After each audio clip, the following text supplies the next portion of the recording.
Recker, my brother, what's going on? Nick, my man, how you doing? I'm feeling good. Thank you for not asking. Hey, so listen, you and I talked not that long ago, and we talk about this every once in a while as editors. And I know Yeah, you favorite you topic. were an Yeah. editor in chief for CAIS. You're a editor, senior editor at MISQ. You've had some good editorial experience. I have some editorial experience at ISR and MISQ. And then our good buddy Jason Thatcher. What have you, Jason? You were a senior editor at ISR. You're not senior editor at MISQ. What other editorial I've things? done GIS as a senior editor. I've done database as an AE. Oh, database of it for advances. Yeah, a long time ago. Cool. That was a good experience, actually. You were never on JAIS, Jason? No, I was an SE there for a long time. Okay.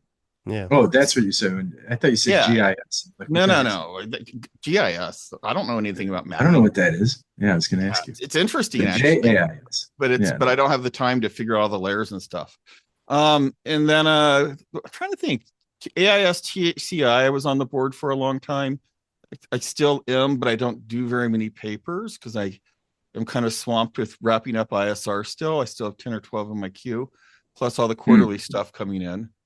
So that was actually a surprise how hard it was to do both. Yeah. So here's a guy who's busy. So Recker, as an editor, between the three of us, we should probably have a pretty good amount of experience editing. So how's this for today? Let's discuss. We're going to give advice to editors.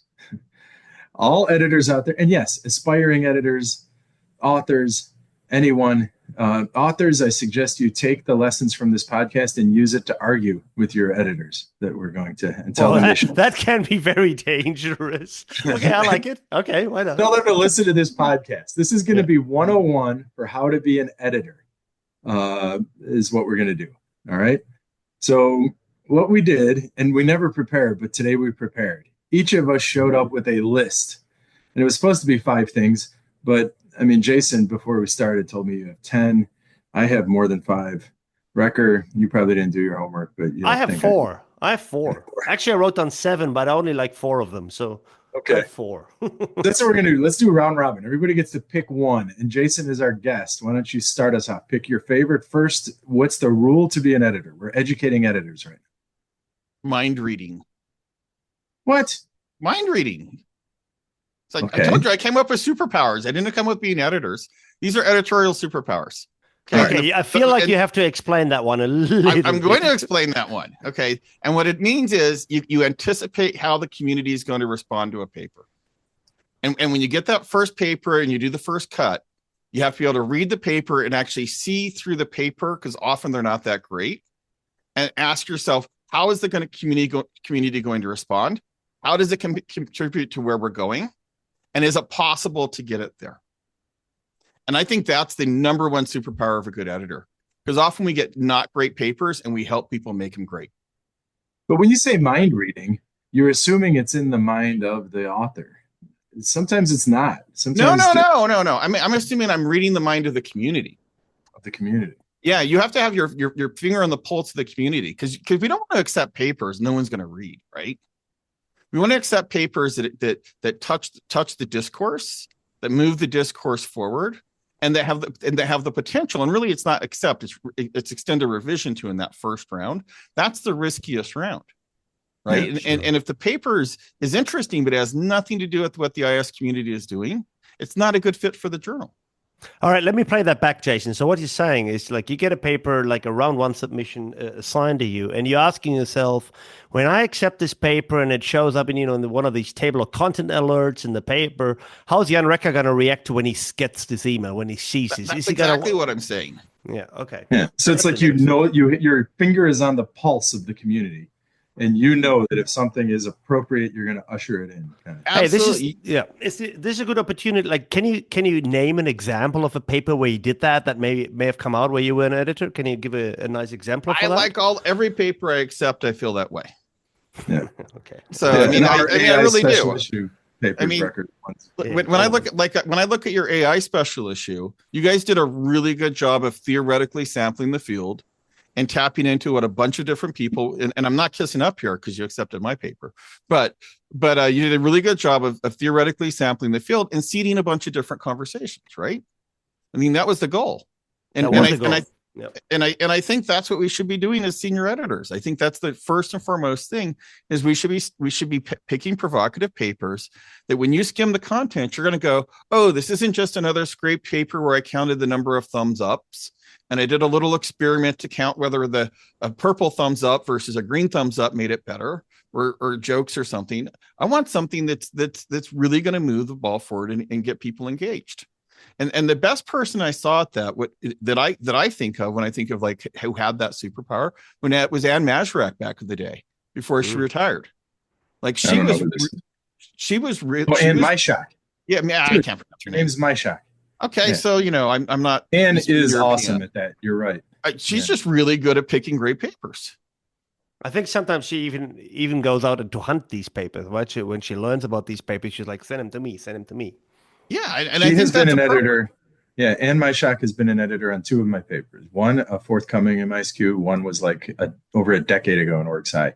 Both of those papers. So she actually, a lot of what I do as an editor, there are a couple of people that I imitate. I basically imitate Anne, Andrew, ABJ, and Amrit Tawana. These are people who were senior editors when I was kind of coming up as an associate editor. And you're right, the things that they modeled, I try to embrace. Yeah. And one of those is they have a sense, they have like a salesman instinct for what the community needs, and then they give it to them. So I'm going to go with number 2. We're going to go to me for that because it flows from this. You have that pulse of the community. You know what's interesting to the community. We can move the community forward. And then you give the authors a path to publication. Instead of just saying, hey, it's nice. And, make the Recker, you and I talked about this, the old bring me the rock parable, where some senior editors will do this. They'll be like, yeah, make the address what the review team says, and make the front end stronger, and make the back end stronger, and make your literature review stronger. And by the way, this is probably a risky revision. Yeah, high risk revision, but make everything stronger. And it's like, great. So stronger. And it's a risky revision. It's much better to be like, hey, go with what reviewer 1 says. This is how you should handle reviewer 2. Don't worry about this comment. I think you should go this way, or use your discretion for this one. You be very explicit. Say, this is what your paper is about. Get rid of these other. Anne Majerak was wonderful at that. She would say, no, this is what your paper is about. Get rid of that other stuff. I want you to focus on this. The paper she just accepted from us that's coming up, that's exactly what she did. She, after the first round, said, I don't like this. I don't like this. This I like. That's what your paper is going to be about. Right? And it's a conceptual paper. The path to publication, they're editors. They're not vote counters. They're not just hanging out judging. No, they're editing like a newspaper editor. They go and tell you, do this, do that, do this other thing. And here's how you're going to navigate your reviews, right? The path to publication. What do you guys think? Is that a good rule number 2? Yep. I like it. No questions asked. I have a very different one. Rule number 3. I'm not sure whether you guys like it. When you get a paper assigned, which is an email from Scholar One or something from the EIC, act on it in 1 day. Act on it by tomorrow. Ooh, I like it. Right. So that means like when you get an email, don't let it sit till next Saturday. Don't let it wait for a week until you open the PDF. Like click on it, get the PDF, have a look at the paper, start thinking about it, and then make up your mind tomorrow whether you want to assign an AE, whether you want to invite reviewers, or in fact, if you make a decision like maybe I'll desk reject it. And of course, I'm not saying you need to desk reject it in a day, but act on it. Start acting on it within 1 day when you get the paper. Can I add to that? Yeah. Can I say act on it in a day and get it off your lap in under 2 weeks? So yes, you act on it in a day, and if you assign it in a day, then you're good.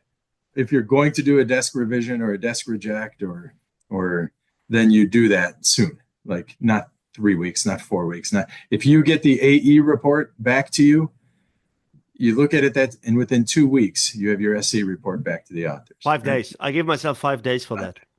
Yeah. So I would give myself a week as well, although I've been falling short of that a couple times lately. I give myself a week, but I was figuring for other people, you can give them 2 weeks. Yeah, that's fine. Yeah. I think you guys are superhuman.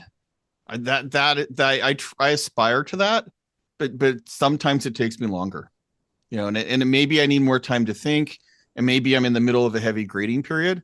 But I think within 2 weeks to a month, if it's a desk reject, is okay, unless I need to do some extra reading to understand the paper. Like I said, start acting on it. I didn't say decide on it, but it's like start looking at it so you can start thinking about it. Yeah, no, I always look at it, and then I think who should be the AE, and then I try to figure out the COIs that are hidden somewhere in there, and then because that's important, right? You want to make sure every paper gets a fair shake, but I right now I am not as fast as I would like to be. But like, can I say this? This is gonna be, I guess, a little bit provocative. And it's not against you, anyone. It's actually not even against editors. I just see this as a what do you call it? A carte blanche excuse all the time. Oh, my teaching intensive period is starting, or is right now, or whatever. I can only get to this in 3 weeks. I'm like, what? Yeah.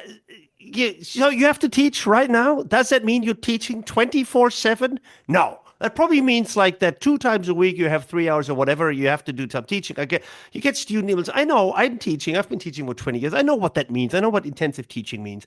It does not mean that you can't do anything else for a month. I hate that excuse. I really hate it. Yeah, I think that's bullshit. And you know why they'd say that? Because they don't put time aside to review or edit.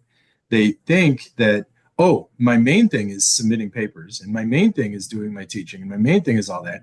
And then when I have time on my hands, I can do reviews and editing.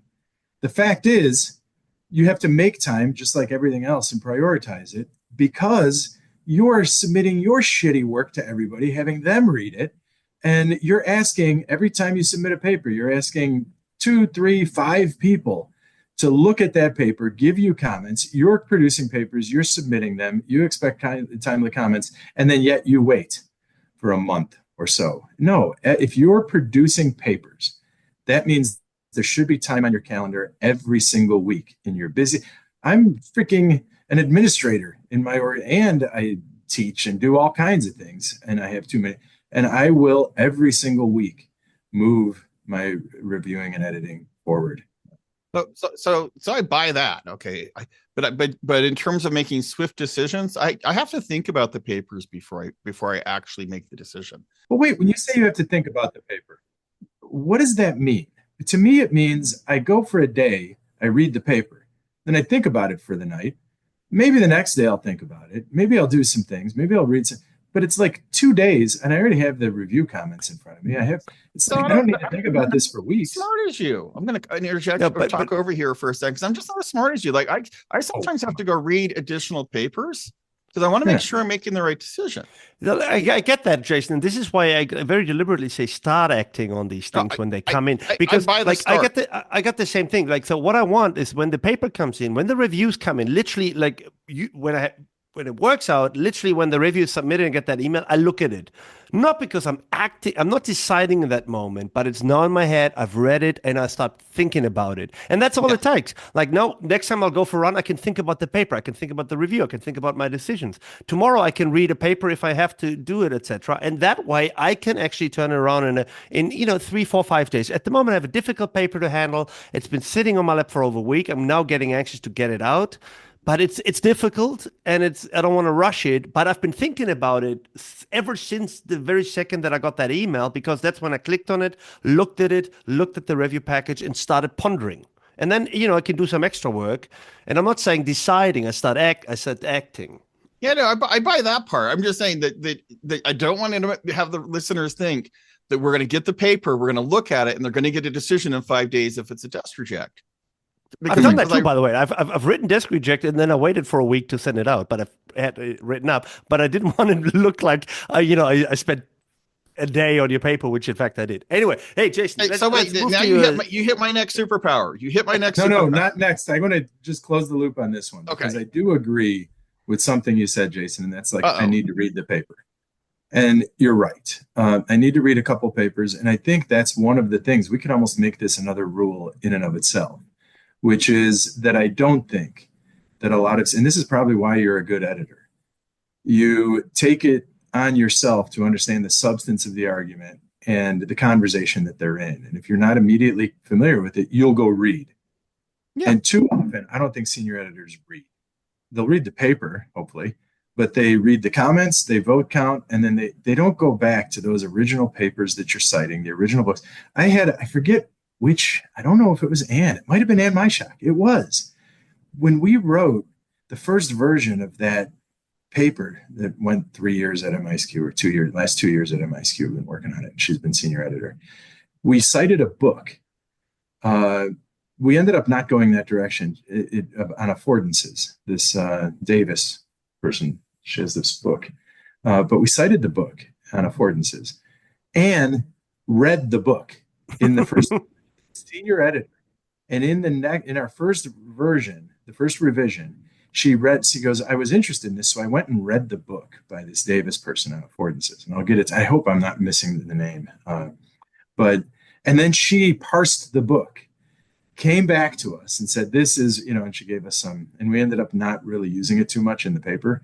But in that first version, we did. And she went and read the book.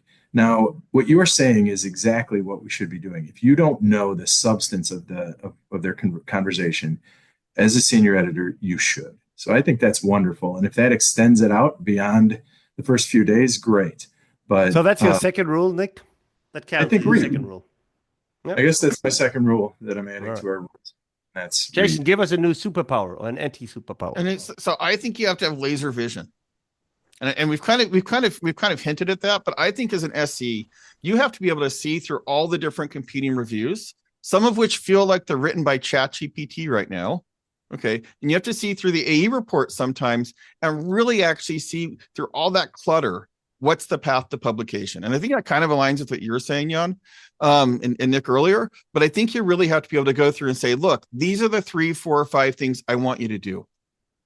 And for me, that usually comes in the second round. In the first round, I let the authors wander a bit more because it's their paper they should explore. In the second round, you should know, right? You should really know the path. You see a path to publication. Damn right. I love that. So it's the path to publication, but second round. Yeah. Not third round, not fourth, not fifth.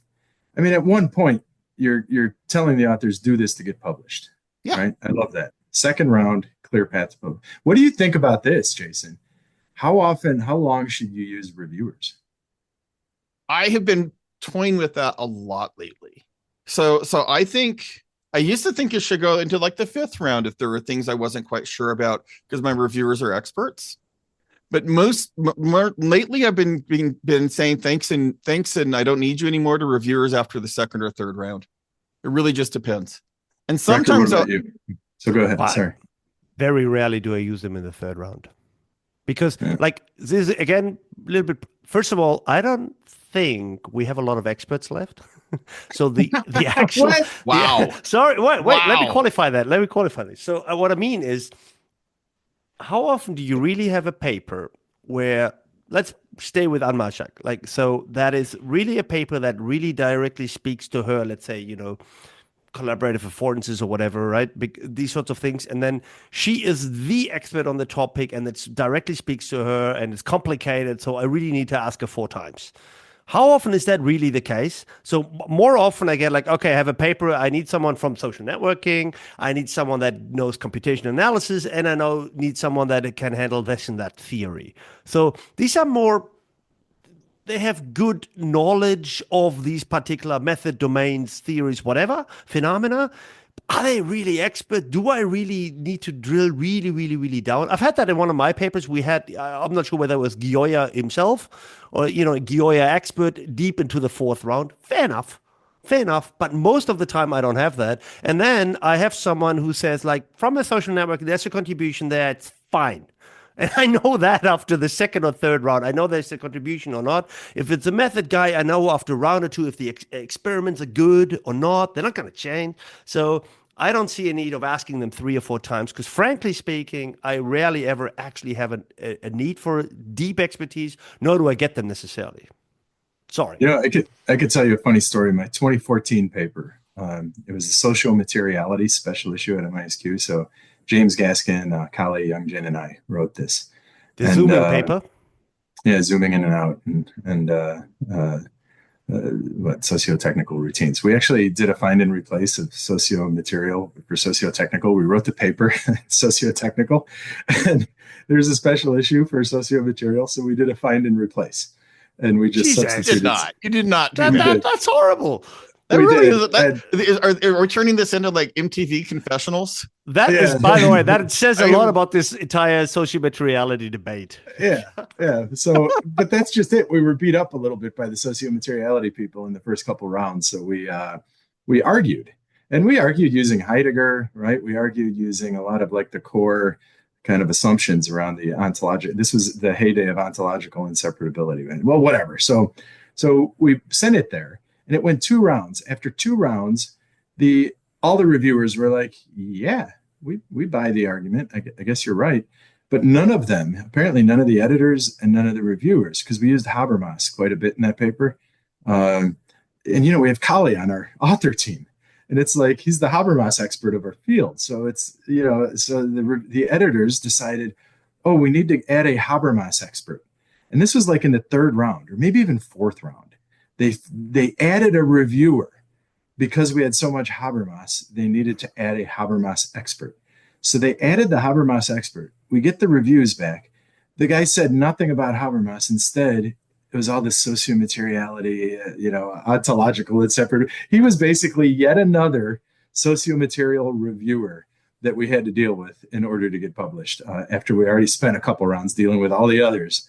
And yeah, I think that's what happens. I think you have these editors who don't want to just be like, hey, so let the argument happen in the journal. We don't have to make every argument like, if it's a cool idea, publish the damn thing. Let people argue with it after it's been published. You don't have to make everyone love everything before it's published. So what happened to you, I would call as an editor being a supervillain. So let's do a supervillain power. Okay. It's when the editor lacks courage. So they bring in a 4th reviewer to confirm either the reject because they're nervous that they might be making a mistake, or they're bringing in a 4th reviewer because they want to have their opinion built up. They want to be confirmed. I love that. And I absolutely hate it when that happens. That's happened to me a number of times, and it's happened to me at JIS more than it's happened to me at the quarterly or ISR, where the editor's like, well, you're in your 2nd or 3rd round. You've done everything we've asked, but I decided to get a 3rd opinion. And that 3rd opinion is always a reject decision. If the editor is going to reject the paper, just say you don't like the paper. Don't extend it out. Don't add 2 months by adding this extra person. Just say no. And that's okay. That's your choice.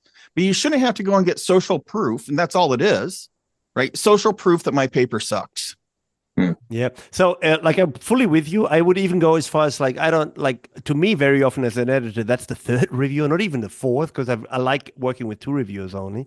But I just want to jump into the defense of JS a little bit. I'm an editor there as well. And I know that's one of the policies. They want you to do that. They have they have that special AE role there that they want to bring in as senior reviewers in case that you have 2 or 3 reviewers where you don't have a clear picture. So it's kind of the journal's fault. Yeah. I think it's a supervillain thing. I don't care if it's the policy. It's a supervillain policy. It's not good for authors. It's not good for the field.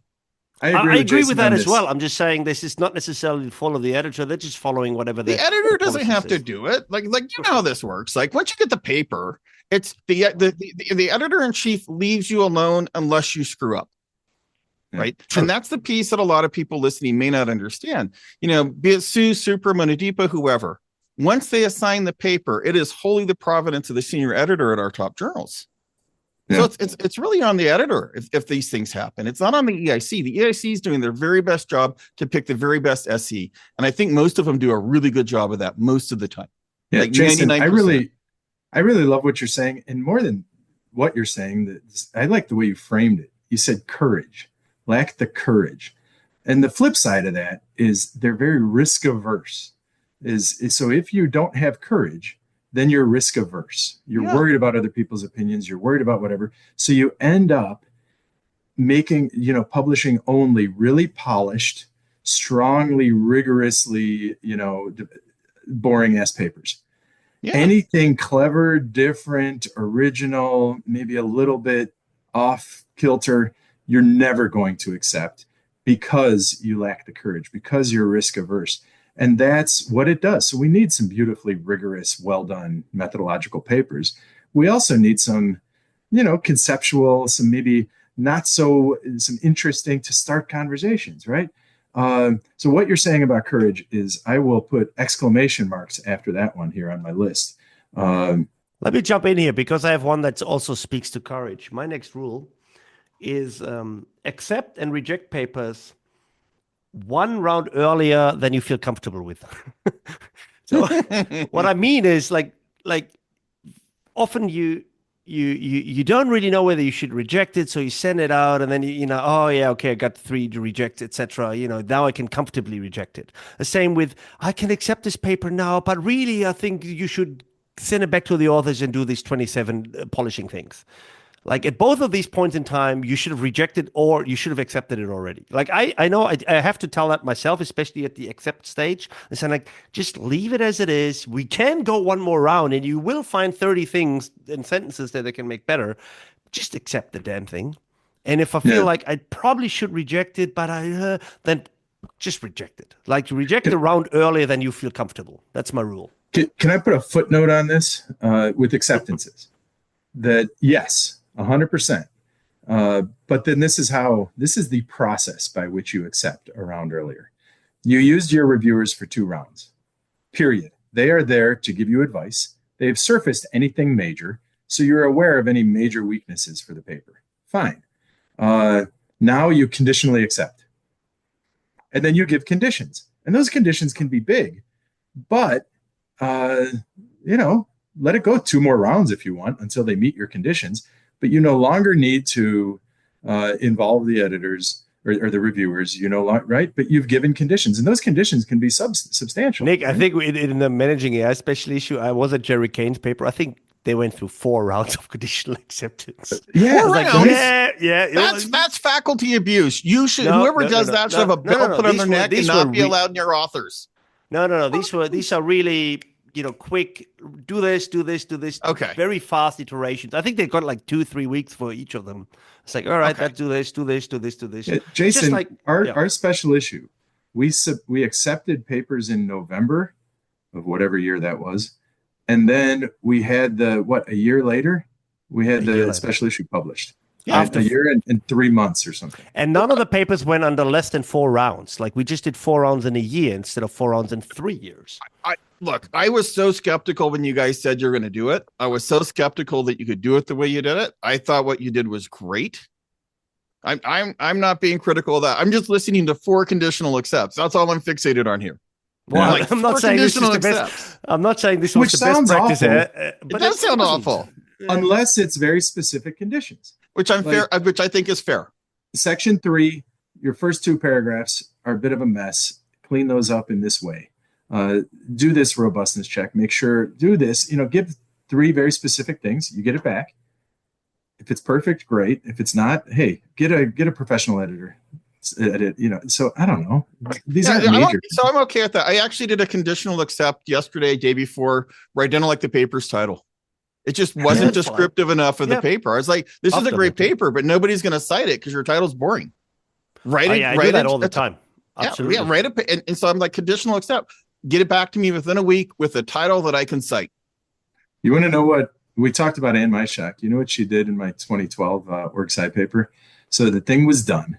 It was beautiful. It was 2 junior faculty. It was 2 assistant professors. It was me and my buddy, Jay Gooley. And so she's like, all right, I like this paper, conditional accept, but your introduction sucks. Let's get on a phone call. I got on the phone with her. We had the introduction up, and she talked me through writing it. Right? She was the senior editor. She actually got on the phone with me to make sure my argument flowed. She basically gave me a little bit of a lesson on how to do an introduction on the phone, and then that's the introduction that is now published in the paper. So I think we need an Ann Senior Editor Award in the field. I think we should just call it the Ann M, because I can't pronounce her last name properly. Myshak. Not going to happen. I'm just an awful person with pronunciations.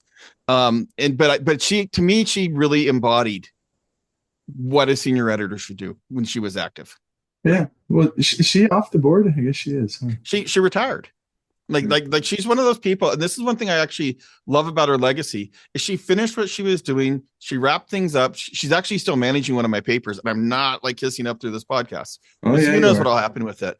But she didn't make a big fuss on her way out. There was no victory lap or victory tour. She just like declared mission accomplished. I did a good job, and has gone on with her life. And I really respect people that behave that way.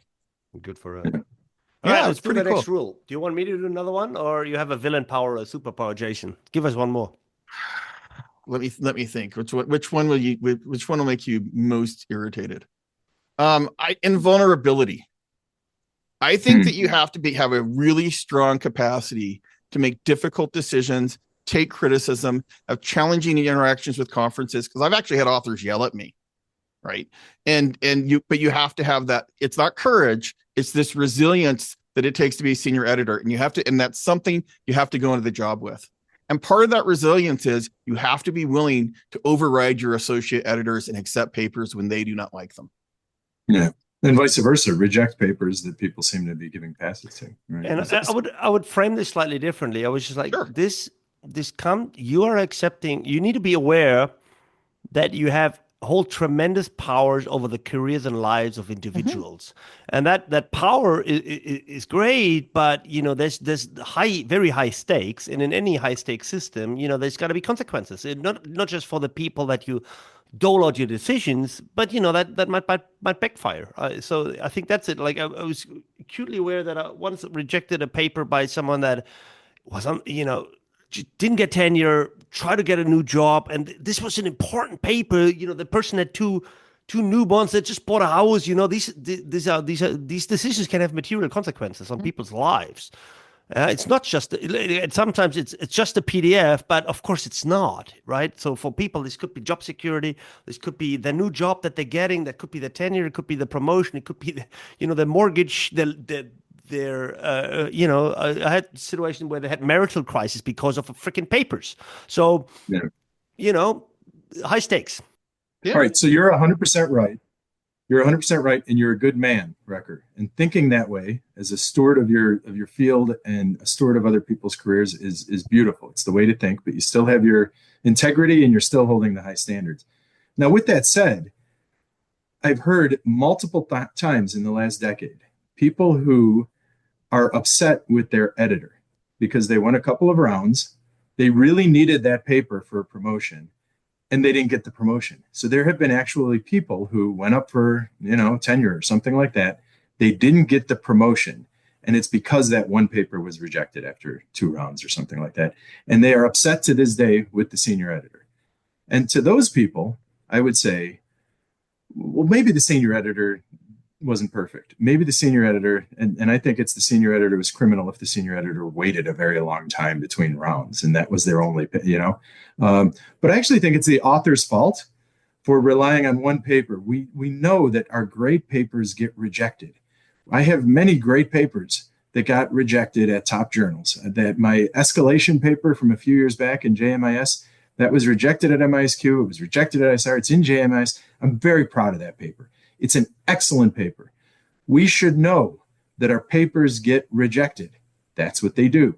They get rejected in the second round. I think that paper I'm talking about went 3 rounds, I think, at MISQ before it was rejected. I'm not mad at the senior editor. I know that senior editor is doing whatever it is they do, and they rejected me. It's a game you're in. If your whole career hinges on one paper, you're not managing your career right. You need multiple papers. That's the game we're in. Assume 2 out of 3 are going to be rejected at some point in the process, right? We can't place too much on one paper if we're authors, or else you're not managing your career. Does this make sense? Yeah, I think you're right. But I also think because look, we're supposed to launch many ships. We don't know which one will come back in, right? Yeah. I mean this is just like being a trader in the tea market at one point in time. You send a bunch of ships around the Cape of Africa. If 1 in 3 came back, you're happy. Right. Yeah, and that's exactly how you have to look at it pre-tenure. That's why I tell my students, you need 6 good papers. And if 2 or 3 of them hit, you'll be okay. Well, depending on what your tenure criteria are at your university. But this in general, as they leave, I expect them to keep working after they leave campus, right? But as you leave campus, you need 6 good ideas, which is a big number, I think. for someone to come up with in 4 years. But I also think, Nick, that there's a power here we're not talking about that I think is also an essential skill of a good editor. They have to admit when they're wrong. And I've had this happen a couple of times, and it's pretty rare, where let's say, in the last round we asked you to do this, and actually the paper from the last round was better than what we asked you to do. All right, I've never had that. And I've actually had them reel it back. I've had it's really rare, but I'm not going to drop names because they probably wouldn't be real happy if I said their names. But I really respect those people. They go, we asked you to do a bunch of this analysis, and I've got one that we just submitted. It has a 200-page appendix because they made us run 1,500 analyses, and the SE's like, yeah, that was really not a very good idea. I'm sorry. Wow. And I really think it's important when you have senior editors that are willing to go, you know what? I made a mistake. And I actually made a mistake recently. I had a paper it got reassigned to a new AE for various reasons, and I lost track of it, and it sat for a long time. And I had to write the authors a heartfelt apology saying, look, I this is my fault. I'm so sorry, and I will do whatever I can to get to a swift decision in the next round. And I think that's an editorial superpower more editors should take heart, because we are not perfect. We are fallible. Our AEs make mistakes. Our authors make mistakes. And when authors send me queries and they say, this reviewer is not right, or this review looks like it was done by GPT, and I have to go back and go through the whole package again and go, oh my God, they're right. Yeah. And then I have to issue a new SE letter saying, or we do it between us, and it comes back appended to the revision and say, reviewer 3, I'm not so sure about. Let's ignore 1.12345. Just do this. Yeah. And I think more editors need to do that. Yep. Yeah, that's interesting. I mean, so I've had as an author where I follow editorial advice, and it's like round 3 is a really nice paper that I'm proud of. And then they ask me to do things, and it makes the paper worse. Yeah. And then I've published papers that are and I'm an author, and I knowingly know that they're worse than they were a round or 2 ago. Or I've actually gotten a paper rejected for doing that. But yeah, I've never had a editor come back and say, no, I was wrong, do this. Recker, you did? You had an editor tell you? Well, I had a situation like what Jason said, where we said like, hey, do this and this and this. And the next one we said like, look, whatever we suggested, that just didn't work. Yeah. And we have to roll it back. But I never felt that to be honest, I never felt that to be a big thing or big superpower. I was like, well, that didn't work. Let's try something else. So it's kind of felt a little bit more natural. But Nick's never had it happen shows you the rareness of it, right? Well, I think the broader like issue there is this hierarchy that we're building up, or that people have in their mind, that the editor is up here and the authors are the plea bargainer down here. Yeah. So why would you go down to the peasants and say I'm sorry for anything, right? And there is this implicit hierarchy thinking that I am on my throne and I'm deciding upon your fate. And of course, in that situation, of course you wouldn't say sorry for anything, right? So I think that's the bigger problem. Part of that is I hadn't written it down, but I'll say it anyway. Is editor, just talk to your authors, please. Yes, let them know what's going on. Don't just rely on the Scholar One system notifications. Like if it's taking 4 months or whatever, just write a freaking email saying, hey, guys, I just wanted to update you on the situation. We had one reviewer that said he would do it and they didn't do it, so I had to find someone else. This is what's going on. This is when you can expect to hear from me. Like just stay in touch with people. And don't be sitting on your throne annoyed if people ask you what's going on. And so this is what I heard from you, Recker, is that there's like the editor is up here on a pedestal and the reviewers are unassailable and the little bitch authors have to do whatever they say. And they have to go through and please, no matter how ridiculous I have a revision right now where I frankly think the one reviewer is really at this point unreasonable and foolish. But this must be a senior person or something, because they keep in the editor, the AE and the SE keep saying, well, reviewer 1 or whatever is a really well-respected person. You have to please that, all this kind of shit. What I think as an editor you have to do is not just advocate for the authors, but equip the authors with the this is kind of fits path to publication, but it's this power dynamic that you're mentioning, you have to help your authors deal with even those senior most reviewers so that they can use you as an editor to argue with that. And because here's the problem, if they argue with the reviewer without your backing as the editor, then the reviewer just is oftentimes entrenches themselves. They get a little bit petulant. They feel like they're being disrespected, and they're like, and they get angry, and they're allowed to. If, however, the senior editor says, deal with this comment this way. Now, when you go back to that reviewer, you can say, well, we followed what the senior editor said to address your comment, and we did this. And boom, you've just armed your authors with a reasonable way to deal with the review process. That, to me, is the best thing an editor can do for their authors, is advocate for their authors and equip their authors with a way of dealing. And frankly, I think they always take the reviewer's side. It would be nice to see some more editors take the author's side in discussions with reviewers. Nick, Jason, I'm going on a little segue here. As I'm listening to all three of us, it sounds like we're the most author-friendly, positive editors. We're accepting every single paper there is. This is a little bit what it comes across like. So I wanted to ask you, because my acceptance statistics, I'm pretty sure I'm actually lower than the average. Yeah. You know what I mean? Like, I certainly don't accept more paper than other editors. If the regular thing is, whatever, 7%, I don't think I get to 7%. So is that do you accept a lot of papers? Because I frankly don't. It's a general attitude, but that doesn't mean that you're accepting everything that comes your way. I'll be like, certainly not. I don't know if I reject more or less than the average, but no, I reject way more than I give revisions to or accept. As a matter of fact, I desk reject a lot.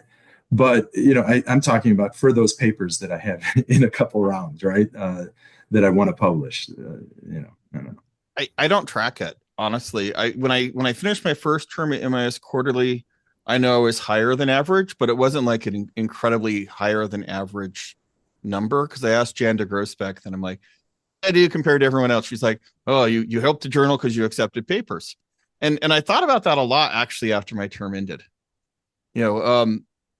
Because a lot of editors I know take a lot of pride in, like, I was really tough, I had a low acceptance rate.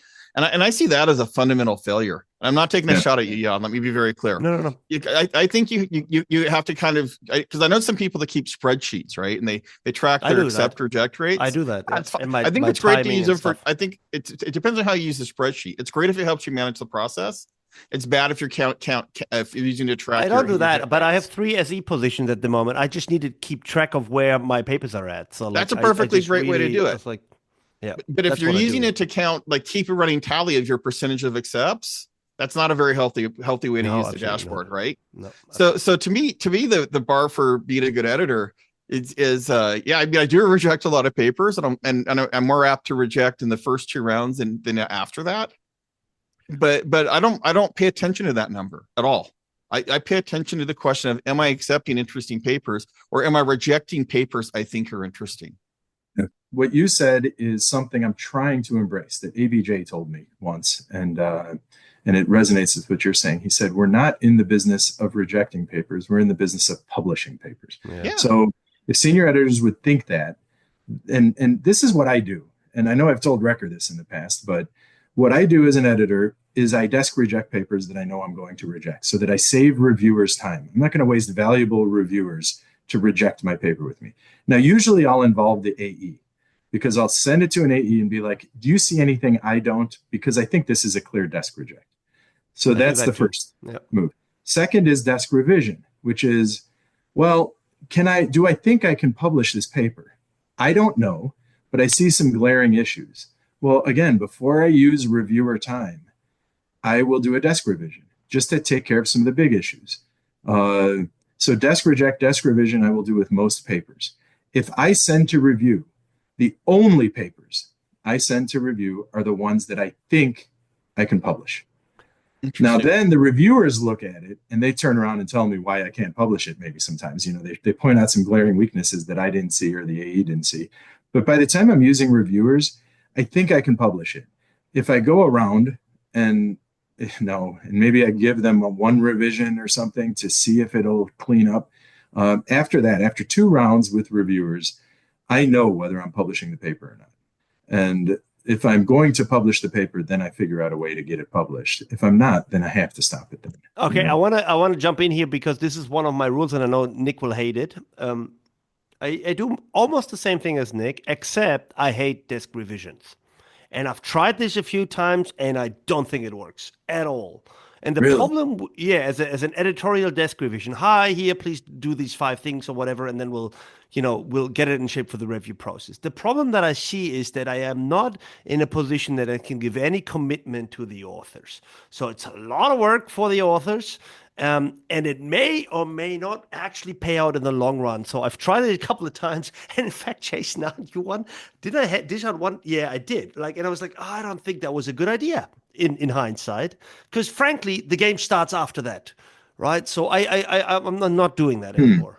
So I don't like the desk revision. I do the desk reject and papers that get into the review process. I do see a potential of that being published. But what if you see a big thing that's pretty obvious and pretty clear that the reviewer is going to beat them up on this big thing? So why would you send a review if you see the big obvious thing?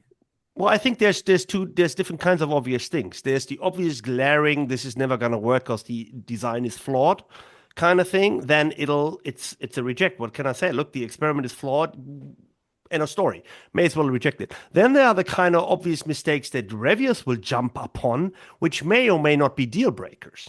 Now, I know that the reviewers will comment on your use of affordance theory or whatever, yeah, or your sloppy use of social materiality, fine, or you call it interpretive. Yeah, but I think the desk revision is more like the former. Like, I would have to reject this paper, but because there's a glaring weakness.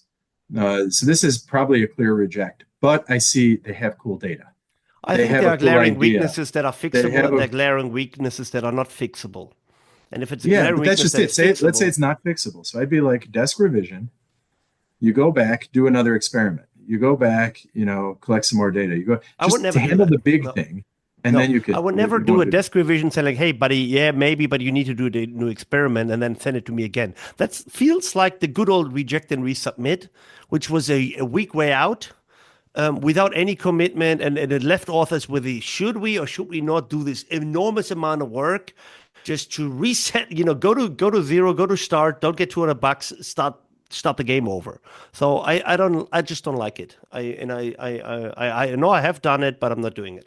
I'm a lot with Jan on this, and the reason I don't like it, and I'm not speaking from the author side because I always like being left in the game as an author. But as a senior editor, when I reject a paper that's been through a desk revision, there's a real sense of psychological contract breach that comes back from the authors. Like the next time I see them and whatnot. And it's good because I put them through a lot of extra effort to sometimes write a paper that's not exactly aligned with what they wanted to say unknowingly. And then to send it out for review, and all the reviewers come back and say, hey, there's a round of review I didn't participate in because I've had reviewers say this. And then say, forget it, we don't want it. And that's a really bitter feeling of I did the work, I worked really hard to make this better, and I still didn't get a proper revision. I would much rather say, you know what, I'm rejecting the paper. If you want to write a completely new paper and do it as a completely new submission, which is not a reject and resubmit, that's a different beast entirely. I would rather get that than get a desk revision that leads nowhere. All right, so this is so you guys have inspired me. The thing that I think I'm doing is 2 things. One, giving some authors who are doing something interesting to remain in the game instead of just getting rejected, and not using up valuable reviewers who are overwhelmed with reviews anyway, if they're any good. So that's what I think I'm doing. Now, if I go back and look at the last, I don't know how many years of desk revisions that I've done, I'm going to look at them. I'm going to see how many I've actually published or are in the road to publication and how many I end up rejecting. If I end up rejecting all these desk revisions, then maybe desk revisions are a bad idea. Because it's like if I end up seeing them through, then maybe I'm doing a good job.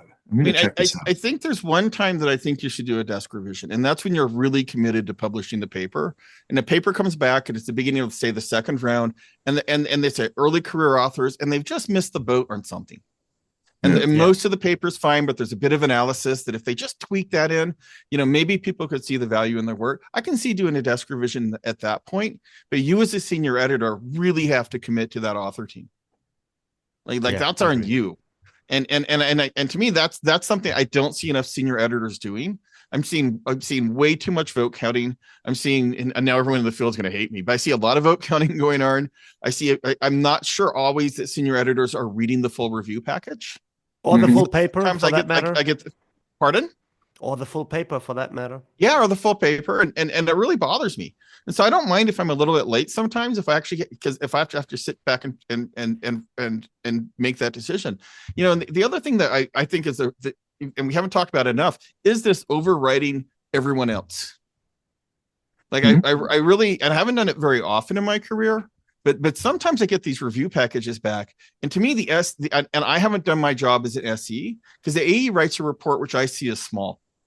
And then I have 3 reviewers writing reviews that focus on small things, and they're not seeing the big picture of the paper. And what's the hardest part with that, when you write that overwriting decision, because the reviewers go out and say, hey, that paper was cooked, because I've had complaints lodged against me before, and they'll be like, yeah, this guy's like favoring this guy, and I'm like, I don't know them. I've never met these people. I just think the idea is interesting, right? But the hard part with that, when you write that overwriting review, it's when you have to do that, and that takes courage, which you talked about earlier. But 2, you have to manage the review team so that all those people don't quit sending reviews. Yeah, and that's and something that you ran into something. On. If you publish something rigorous and that meets the strictest criteria for rigor, no one's going to complain. If, however, you're like, I like this paper, it's kind of cool, and maybe, you know, it's conceptual, which people can always criticize, or maybe it's got a couple flaws in the data set or something, but you just think it's cool, so you're going to go ahead and publish it. The thing is, when you talk about courage, that's the thing that they're going to be like, oh, they're playing favorites, or they must have known them or something. Meanwhile, it's like, no, I'm just trying to not commit. Is that really happening? All this bad mouthing, I think. Oh yeah, dude, you're a German chair. You're like a lord of the realm, right? The rest of us that live in the weeds. Nick's an administrator now. Everyone badmouths administrators, you know, and for whatever. I'm fat. People pick on fat people. But yeah, you know, I mean, people do sit around and especially, you know, young. We don't really roll with the crowd because we're not young, but the young people do compare notes. Yeah, right. Of course they do. Like, yeah. and they all talk to each other, and they're all trying to figure out which senior editors are more reasonable and less reasonable. Yeah, and reviewers do complain. Now, if you want that, get Sue or Ramona Deeper or Super on the call, or you know, and ask them like top 5 dumb things reviewers have done in their process. That would be a really interesting call. I doubt any of them would join that. What are top dumb things that reviewers have done? What have you guys seen?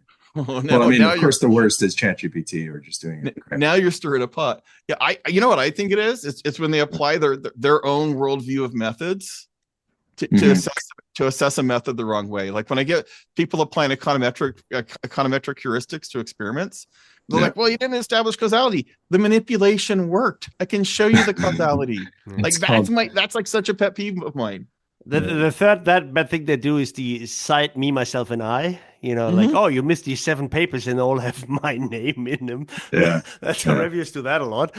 Yeah. So speaking of that, I did a decision not long ago where they missed one of my papers, and in the final decision letter, I said, look, you don't have to cite my paper, but just so you know, here's this reference that you missed. Yeah, and you can decide if you include it or not after the decision was made, because I didn't want to put the authors in the position of feeling like they had to cite my stuff. Yeah. You know, I put it at their discretion. But yeah, I see authors do that one, and then the other one is where they basically re-outline the whole paper. You know, this doesn't tell the story I want. I've had that line in a review package once. Yeah. All right, I've taken a lot of notes. I think we have way too many rules. Are there any that we missed that either of you have burning in your crawl? Just a final one. You know, I don't know whether you guys agree. But I always think there is a tension between being developmental and constructive. And if you have to err on one of these sides, then err on the side of constructive, not developmental. Nick, we talked about this. I think we're overplaying the developmental reviewing card. We're developing and developing and developing. It actually has a lot of bad consequences. One obvious one is that we don't get actually mature papers.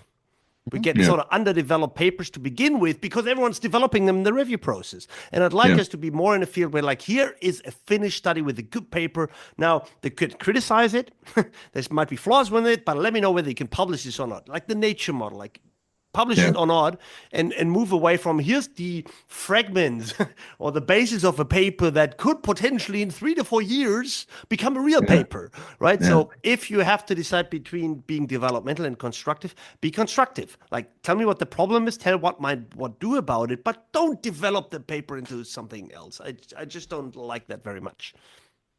Yeah, I buy that. I think there's one comment I'd make, and it's not at the senior editor level, it's the EIC level. I don't think EICs are transparent enough about the workload of senior editors. I think authors sometimes expect really fast decisions because they don't know that the senior editor is handling 10 to 15 papers at a time. Yeah. And I think that there needs to be, I think the EICs can do a little better job of making people aware of what senior editors do, how they do it. And this isn't a shot at any particular journal, but I hear a lot of misunderstandings when I do talk to young people about how the process unfolds. And senior editors can do a better job of communicating that as they go out and they give talks or then they meet with young people. And then the other thing I would suggest, and I know we're over time, so I apologize. I think that the senior editors need to be more responsible for helping AEs become better AEs. Yeah. I think we should actually be more responsible for helping reviewers become better reviewers. It's easy for me to complain like, hey, this looks like ChatGPT.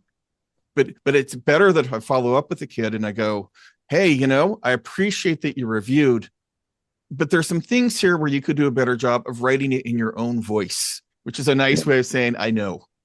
Yeah. Well, you're right. So as leaders and stewards of it, we should be nurturing AEs and reviewers. I've tried to do that with AEs. Some are responsive, some actively seek support, feedback, like how was my report then? Others, when I tried to tweak something that they're saying, they've gotten upset. They're like, no, I think it's fine the way I wrote it. So I've gotten that too. So, there are different types, but you're right. Do you use that AE again? I don't use the AEs that say that. The ones that don't respond to feedback, I'm like, okay, good luck. Yeah. One simple and nice mechanism you could use is if you write an unsolicited email, like not someone asking how was I, and then you tell them how good or bad they were, but rather like if it's a good job, just out of the blue, send them an email saying, hey, this was great. And the reason for that is an unsolicited email is a nice thing to put into your promotion and tenure packages, right? Yeah. So like, hey, here is someone unpromptedly giving me, compliments or whatever, giving me feedback on my work, saying how good a job that is. And I know it counts more if it's not solicited. So I'm not asking you how good I was, but if you tell me out of your own good, that I've just done a good job as a reviewer or as an AE or whatever. Yeah. So I think that's a nice thing we can do. So one thing I do that I don't do too often, this will be my final comment, I promise, is I send the reviewers that I overwrite a note thanking them for their service and letting them know I actually do care about their opinion. That's nice. Because those are I've never done that. Pardon? I don't think I've ever done that. It's really nice. I think it's really important because they gave their time. And then you have this senior person who's like emperor of the world saying, hey, your idea sucks. And it's not that I disagree with them entirely. I do use some of their points, but I want them to stay engaged in the process and know they're valued. It's just we don't happen to agree on this one paper. Yeah. And some of those negative reviewers I've used consistently over time, and I've watched them get better when they get feedback that their opinions matter. Yeah, that's cool. That's a good idea. I've never done that. All right, Recker, we have this long list, dude. I know. And I do 3 of them. Out of the 12 things I should be doing, I'm probably doing 3. Yeah. The nice thing is, of the bunch of things that I had, we addressed everything in some form or another. So I like it. So let me just finish by saying, like, I don't think it's a good idea if everyone adopts all of these 12 principles or whatever.